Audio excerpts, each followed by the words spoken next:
दोस्तों एक बार फिर लेटेस्ट अपडेट निकल कर आ रही है। जी हाँ साथियों, एक बार फिर लेटेस्ट अपडेट निकल कर आ रही है। एनटीपीसी में ढेर सारी वैकेंसी आई हुई है।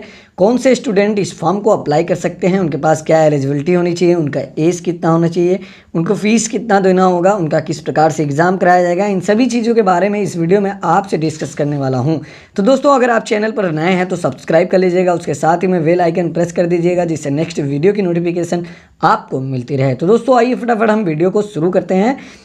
तो दोस्तों सबसे पहले आपको एनटीपीसी की ऑफिशियल वेबसाइट पर आना होगा। जैसे कि आप देख रहे हैं स्क्रीन पर लिखा हुआ है ntpccareer.net। इस पर आप सर्च करेंगे तो आपका कुछ इस प्रकार से इंटरफेस खुलेगा। जब इस प्रकार से कुछ इंटरफेस खुलेगा तो आप धीरे धीरे स्क्रॉल करते रहिएगा। जब स्क्रॉल करेंगे तो यहाँ आपको लिखा है करंट ओपनिंग, और इसमें आप आइएगा तो आपको यहाँ नोटिफिकेशन दिया हुआ होगा जब का नोटिफिकेशन आया है। तो आइए देखते हैं नोटिफिकेशन हमारा कब का आया हुआ है।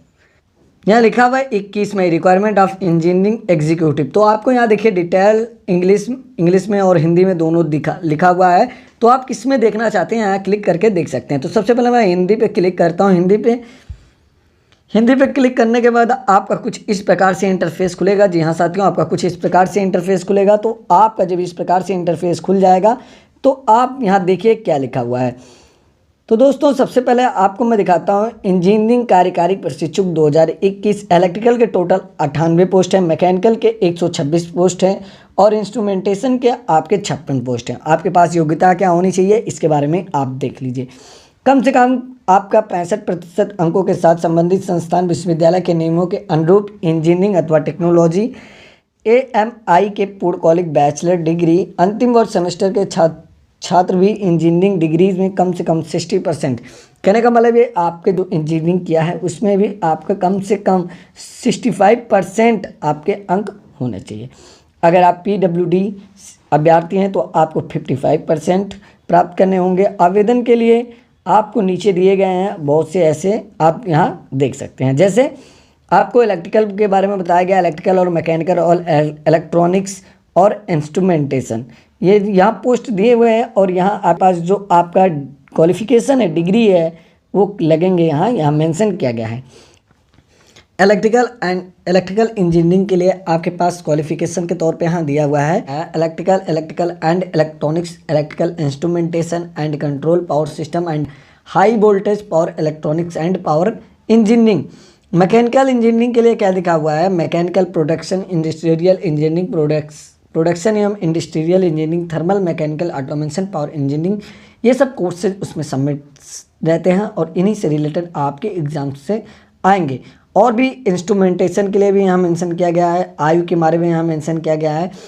आपका जो आयु सीमा वो कितना होना चाहिए इसके बारे में यहाँ मेंशन किया गया है। आप आवेदन की जो अंतिम तिथि है इसके बारे में भी जिक्र करेंगे। उससे पहले आपको हम बता देते हैं कि आप इस फॉर्म को 27 वर्ष तक भर सकते हैं।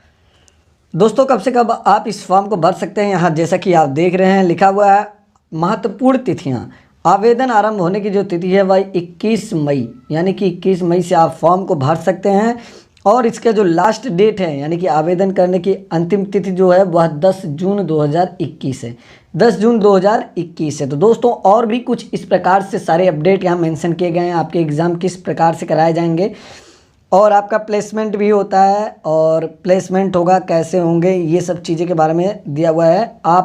आपको यहाँ देखिए रिक्तियाँ दी हुई है। इलेक्ट्रिकल के 98, मैकेनिकल 126, इंस्ट्रूमेंटेशन एंड इलेक्ट्रॉनिक्स के टोटल 26।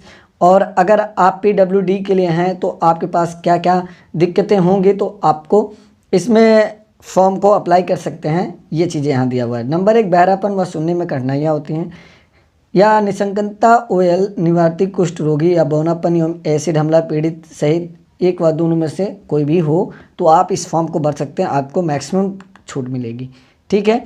उसके बाद आपको लाभ के तौर पे हम बात करते हैं। जैसे वेतन आपको कितनी मिलेगी, इन सभी चीज़ों के बारे में जान लीजिए।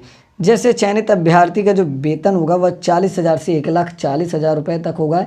E1 यानी कि इंजीनियर एग्जीक्यूटिव ग्रेड 1 पे रखा जाएगा आपको, और इंजीनियर के तौर पे रखा जाएगा। आपका महंगाई भत्ता, टर्मिनस लाभ आदि सभी चीज़ों को दिया जाएगा। आरक्षण की रियासतें, इन सभी चीज़ से कोई मतलब नहीं है, इस सबको ध्यान देने का कोई बहुत ही इम्पोर्टेंट नहीं है। और बाकी चीज़ें आप यहाँ देखिए, आपके स्वास्थ्य से संबंधित क्या क्या होना ज़रूरी है, इन सब भी ध्यान दीजिएगा। आप ज्वाइनिंग से पहले उम्मीदवार को एनटीपीसी मेडिकल बोर्ड द्वारा संचालित चिकित्सा में जांच कराना होगा, यानी कि आपको अगर आप एनटीपीसी में चयनित हुए तो आपको जांच कराना होगा। आपको इस वेबसाइट पर उपलब्ध हो जाएगा कि क्या कैसे करवाना है। आवेदन कैसे करें ये भी चीज़ जान लीजिए। आपको सबसे बड़ी चीज़ दोस्तों बता दूं कि अगर आप इस फॉर्म को भरना चाहते हैं तो आप गेट के एग्ज़ाम में ज़रूर बैठे हों, तब आप इस फॉर्म को भर सकते हैं, नहीं तो नहीं भर सकते। जैसे अगर कभी आपने गेट के एग्ज़ाम के लिए ट्राई किया हो या गेट का एग्ज़ाम आपने दिया हो तो इस फॉर्म को भर सकते हैं, नहीं तो नहीं भर सकते हैं। यहाँ साफ साफ शब्दों में लिखा है कि आप आवेदन कैसे करेंगे। यहाँ लिखा है गेट 2021 पंजीकरण संख्या के साथ में एनटीपीसी ईईटी 2021 के लिए वेबसाइट www.ntpccareer.net अथवा www.ntpc.co.in के कैरियर खंड का ऑनलाइन आवेदन करना आवश्यक है। उम्मीदवारों से ऑनलाइन आवेदन के दौरान अपने फ़ोटो और हस्ताक्षर को अपलोड करना होगा।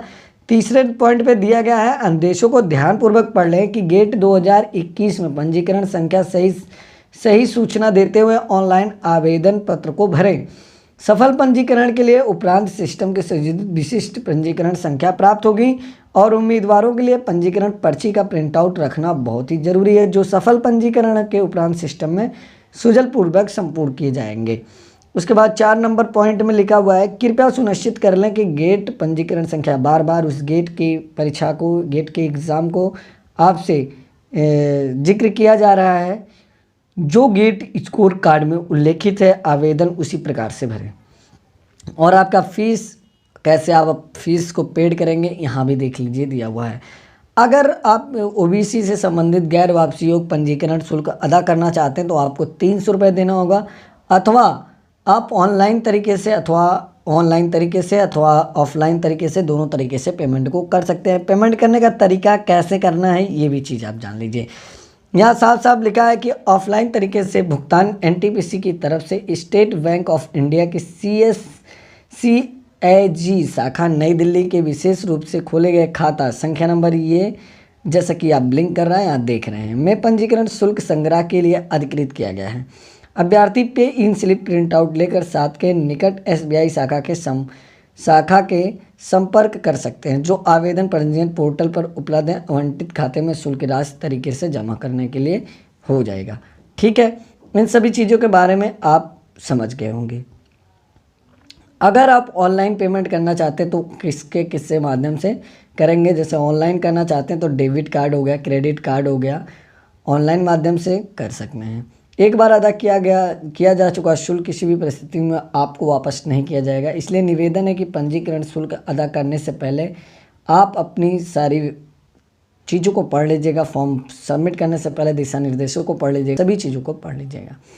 यहाँ आपके कुछ निर्देश यहाँ दिए हुए हैं, इनको भी आप पढ़ लीजिएगा दोस्तों। नोटिफिकेशन हमने बता ही दिया है कैसे आप डाउनलोड कर सकते हैं, और अगर किसी भी प्रकार की दिक्कत होती है तो कमेंट के माध्यम से पूछ सकते हैं। दोस्तों एक बार फिर मैं कंफर्म करना चाहूँगा, आपको जो ऑनलाइन आवेदन करने की प्रारंभ तिथि है वह है 21/5/2021, यानी कि 21 मई से आप इस फॉर्म को भर सकते हैं। और इसका जो आवेदन करने की जो लास्ट डेट है वह है 10 जून 2021। 10 जून तक आप लास्ट सबमिटेंट कर सकते हैं। दोस्तों ये रहा आज का लेटेस्ट अपडेट एनटीपीसी की तरफ से जो आई हुई थी, और इसके सिलेबस के बारे में भी दोस्तों बताया जाएगा। चलिए फिर मिलेंगे अपने नेक्स्ट वीडियो में, तब तक के लिए अलविदा। ओके, ऑल द बेस्ट साथियों, जय हिंद जय भारत।